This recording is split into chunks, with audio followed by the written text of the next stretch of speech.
মহান বলে জানবার অনুভূতি সহজ নয়।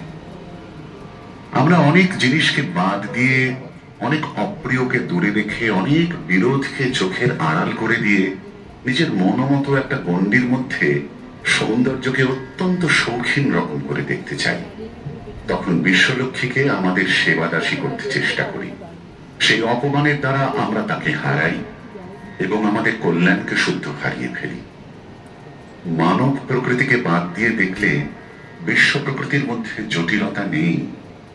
এই জন্যে বিশ্ব প্রকৃতির মধ্যে সুন্দরকে দেখা ও ভূমাকে দেখা সহজ।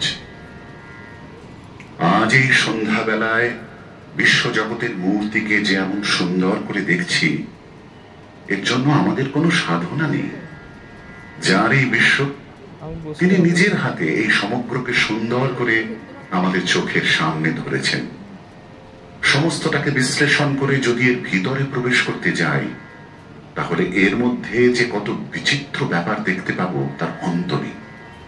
তিনি দেখিয়ে দিচ্ছেন এত বড় বিশ্ব যে এত সহজে সুন্দর হয়ে আছে, তার কারণ এর অণুতে, পরমাণুতে একটা প্রকাণ্ড শক্তি কাজ করছে।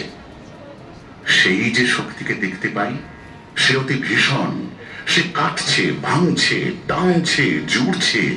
সে তাণ্ডব নৃত্যে বিশ্ব ব্রহ্মাণ্ডের প্রত্যেক রেণুকে নিত্য নিয়ত কম্পান্বিত করে রেখেছে। তার প্রতি পদক্ষেপের সংঘাতে ক্রন্দসী রোদন করে উঠছে।